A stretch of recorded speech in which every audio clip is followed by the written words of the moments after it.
এই যুবকেরা আজ তোমাদেরকে একটা ওয়াজ শুনিয়ে দিয়ে যায়। ধরো একদিন সিনেমা দেখতে যাচ্ছিলে বন্ধুর সাথে, হঠাৎ করে রাস্তায় মনে পড়ে গেছে না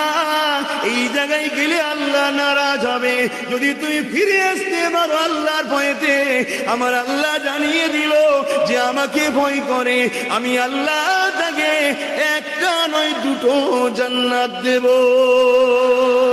এই যুবকেরা যদি ধরো তুমি একদিন নোংরা জায়গায় যেতে লেগেছো, গান বাজনা ড্যান্স বারেতে, এমন করে যে কোনো ইসলামে হারাম আছে এমন কোন বড় কাজে যেতে লেগেছো, হঠাৎ করে তোমার অন্তরে আল্লাহর ভয় এসেছে না যাব না যাব না যাব না, বা তুমি ফজর বেলা ঘুমিয়েছিলে, মসজিদে মুয়াজ্জিন বলছে আসসালাতু খায়রুম মিনান নাওম, তুমি কম্বলটা মুড়ি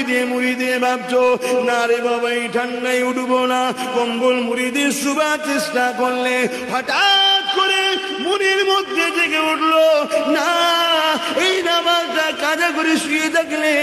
আমার আল্লাহ নারাজ হয়ে যাবে, আর আল্লাহকে খুশি করতে হবে। সারা রাত ঘুমটা তো তিনি দিল আমাকে, যদি বিমারে ফেলে রাখতো যন্ত্রণায় ছটফট করতাম, ঘুমাতে পারতাম না, তিনি তো আমাকে ঘুম দিয়েছে, কেনই বা উঠবো না তার জন্যে? দূরে কাজ পড়ো নামাজ, দূরে কাজ সুন্দর নামাজ পড়বো না, না ঠান্ডা লাগছে নিজের বিবেককে প্রশ্ন করেছো আমার প্রেমটা কি এতটাই কমজোর এই ঠান্ডার কাছে আমি হেরে যাব? এই ঠান্ডা তুই পারবি না, কেন আমি তাকে প্রেম করি যিনি ঠান্ডা দিয়েছে আমায় পরীক্ষা করার জন্য, আমি প্রেমে কামিয়াবি হব।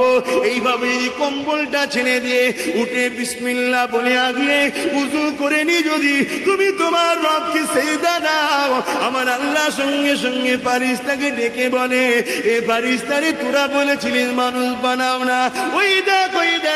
25 বছরের যুবকরা কেমন করে শীতের সময় উঠে ঠান্ডায় উজু করে কাঁপতে কাঁপতে আমাকে রুকু সিজদা দিয়েছে। এ ফারিস্তা তুই সাক্ষী থেকে যা, আমি আল্লাহর জিম্মেদারি নিয়ে নিলাম, আমি ওকে কবর থেকে জান্নাত পর্যন্ত আমার রহমত দিয়ে ফিরে পার করাবো।